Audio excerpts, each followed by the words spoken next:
Hey everyone, I'm just going to give you a quick update on our Facebook ad campaign. I had it off for a little while because I stayed pretty full, but I'm starting it back up again. I've just got this one room that I just cannot seem to get filled, so I'm just going to start up my campaign again. But 32 beds and I've only got one open bed. It's not too bad. I'm just so picky about the residents that I bring in. If I wasn't picky, then I would have had it filled months and months ago. So just a quick update. Here's the ad right here that's running. I first made it 2015, as you can see. And it basically just describes, now, if you're going to run an ad on social media or any, social media is more important because people aren't really looking for this information on social media. So if an ad comes up, they're not looking for an assisted living, right? Like if you run an ad like on Google or on Bing or something like that, they're actively looking for the words that they typed in. So they'll go to Google and they'll say assisted living Melbourne or assisted living Orlando, and then your ads can show up. And then if they click on it, then you pay for it. But on social media, they're not necessarily looking for this.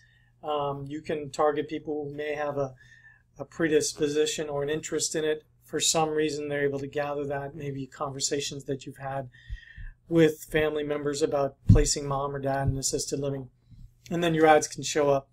But for the most part, I just target a particular area. I target the zip codes that I'm near, because I've found that with this business, even neighbors, helping neighbors, talking to other people, you know, it's good just to, I just target particular zip codes. I may target higher age demographics, though, that it might affect their parents. But what's so important about your ad is what you put. Like if I just put some pictures and I said, here's an assisted living facility, I don't think that I'd get the reaction that I get. So, yeah, I talk about, you have to give people a story. I think that's really important. And you want to tell them why, what's special about your place versus another facility. And you'll kind of get good at this as you do more and more tours, but I think it's very important to understand what it is that makes you special. And most of you who are taking this class are smaller family environments, whether you're group homes or smaller family businesses. I don't think too many people are buying our course who have, you know, 100, 200 beds. So that's something that's very unique.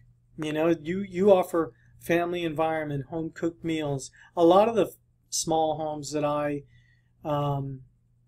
know, they also don't raise rates too often. Like larger communities will just raise rates. And if you leave, that's okay. They spend so much money on marketing, they just turn over your room and put an easier person in your room. A lot of the small homes that I know, when they get somebody, I mean, they try their best to keep that person. And one of the ways to do that is you just don't raise rates as often. So if that's what you do, not saying that's what you have to do, but if that's what you do, then you could definitely brag about it. Tell people about it, you know. Don't be afraid. You can also tell people about you have an all-inclusive price. A lot of small homes have all-inclusive prices. They don't have levels of care. So really try to understand what you do differently. Do you do fresh baked bread? Do you do bake cookies every day? Do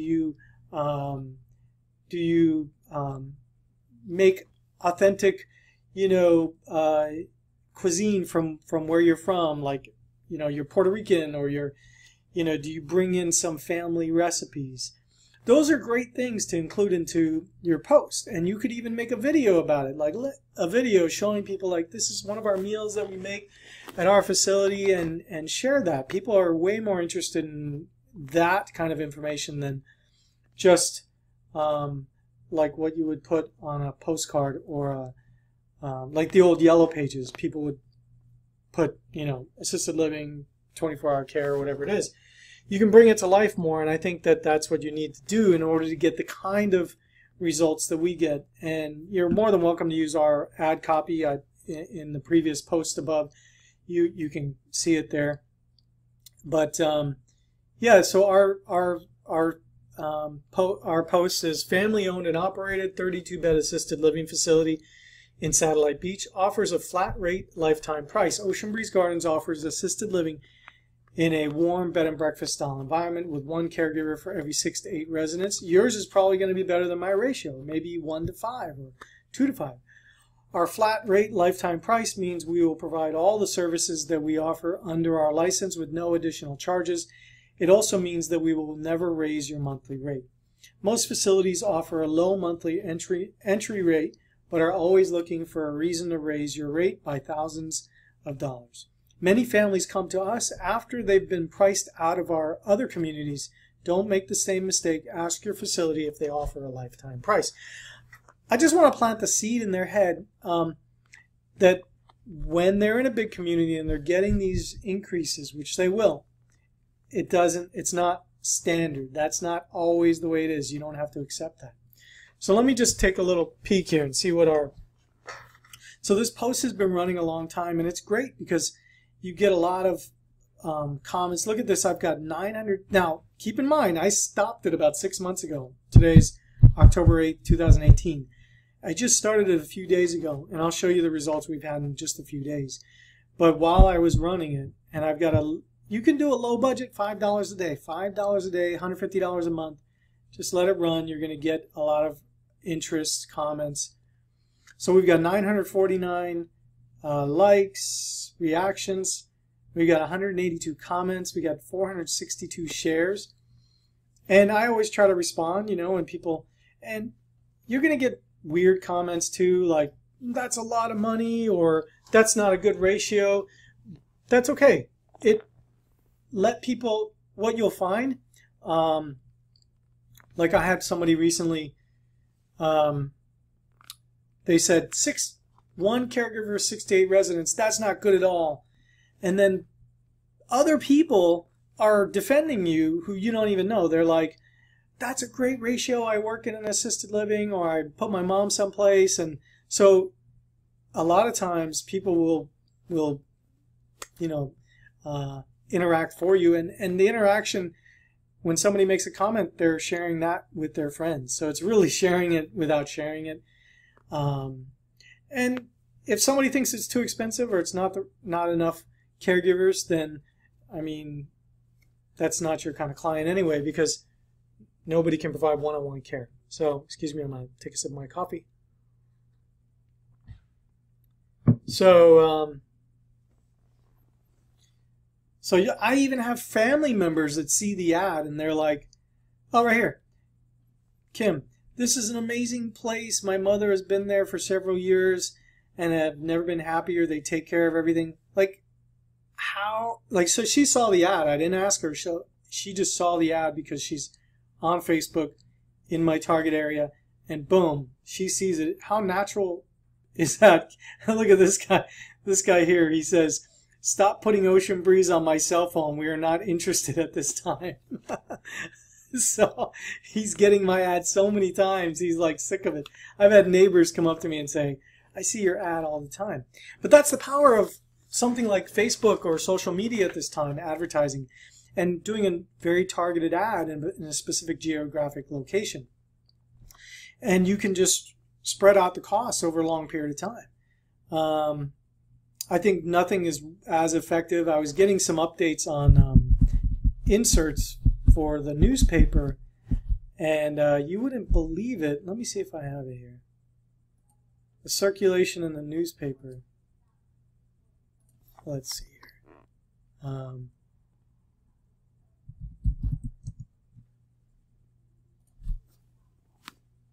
Yeah. So I was going to get some, I've got an insert here, and I probably show this to you as well. And it just talks about our facility. And it's double-sided, goes in the newspaper, and I was thinking of starting it back up again because that is very effective. And I highly recommend that you do it for a little while, test it out. But you got to tell a story. You got to tell a story. Ours is like an article, tells people what's different. Look at this here. I have bigger's not always better, one caregiver for 20 residents or one caregiver for 6 to 8. We tell a story, and people, it's informative. People take this and they carry it with them. We used to run this every month, but 2 times a month, we'd hit different areas. And I would literally have people come to me and they would have like 20 copies of them. And they keep them every time and then they give them out to people. So it is valuable. And but I just want to show you the change in the circulation. So I asked them,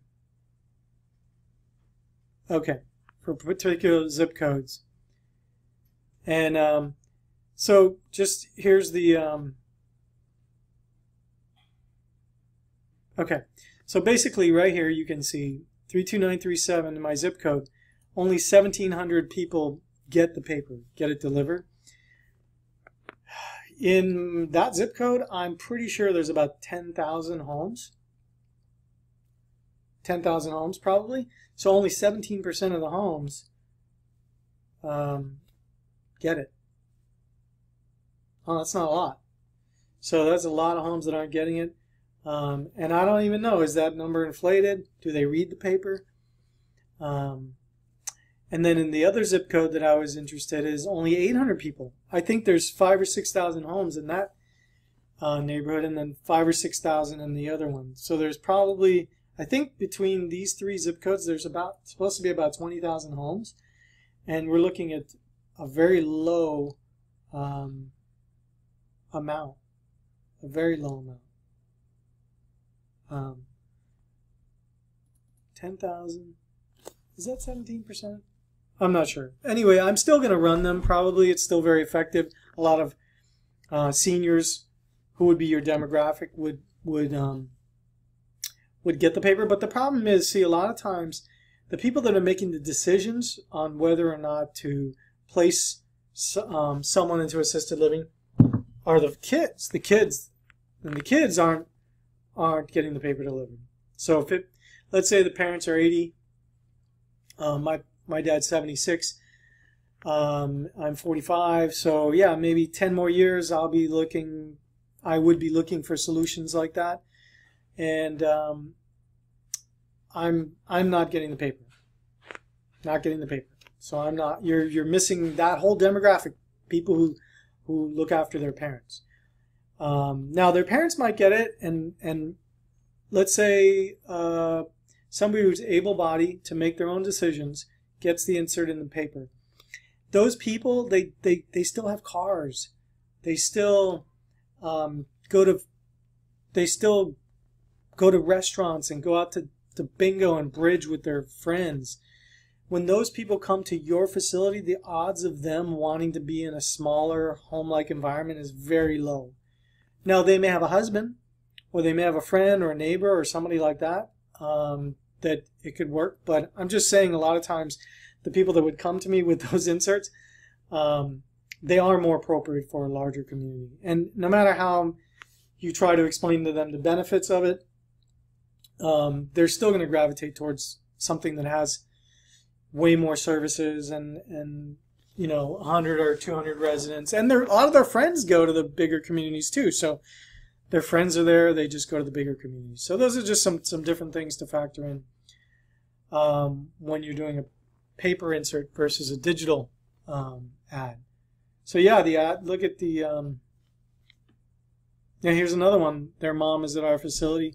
My mother's a resident. This is a caring, clean, home-like, wonderful environment. Can't get any better than that. I restrict it to a particular demographic. So let's just look at my ad that's running here. Sometimes I'll make a post, let's see here, on Facebook.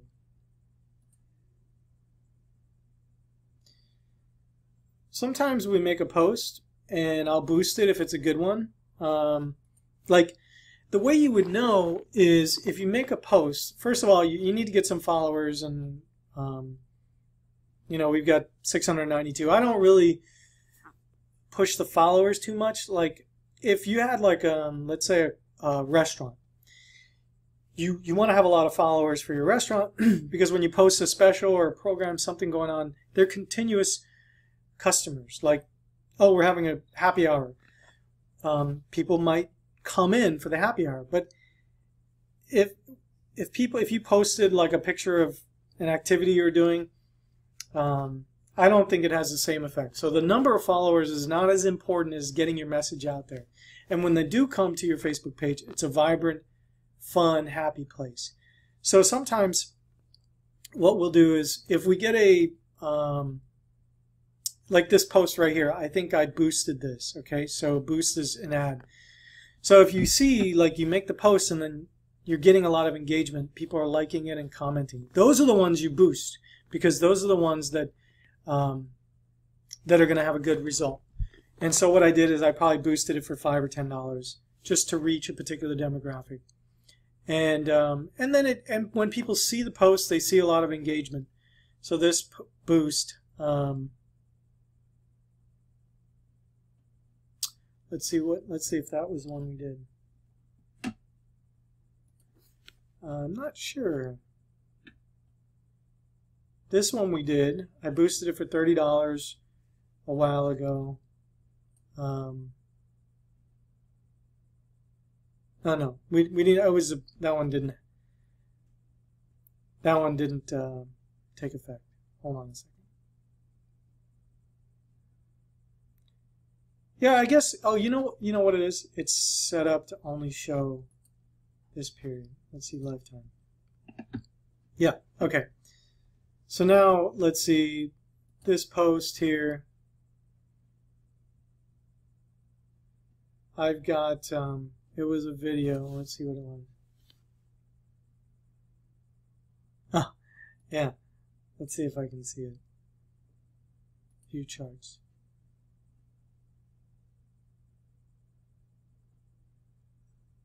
I'm trying to see. It was just me like picking some tomatoes or something like that from the garden. How do I see the post?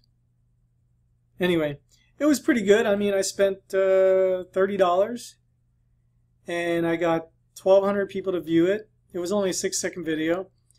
That's pretty good.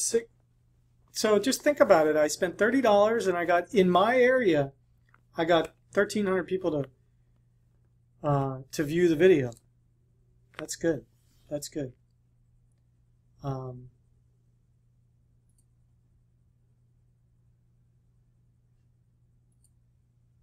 Okay.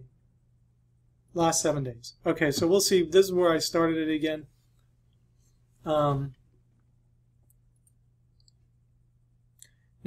I've spent $16 as of October 7th. So that doesn't include today. So I spent $14. I think I have it set to, I only started a few days ago. I think $10 a day is the budget for this. And as you can see, it just went, it reached 830 people, demographics. That looks different than what I have on my phone. Each side. Oh yeah, see, I'm slanting it towards a higher demographic. I mean, an older demographic. October 1st. Let's see today. It's cheap. I reached 32 people for 43 cents. And I do get calls. I get calls. I get, so it's definitely helpful. I just wanted to share that with you, an update on it. I highly recommend that when you start, don't expect immediate business from your Facebook campaign and think like it doesn't work. It's gonna be like an organic, slow campaign, and test out different content. And but definitely just let it run. $5 a day, I think you got to factor in. Do your church bulletin ads, do your networking events. All of those things are very, very, very important. Okay? Thanks. Have a great day.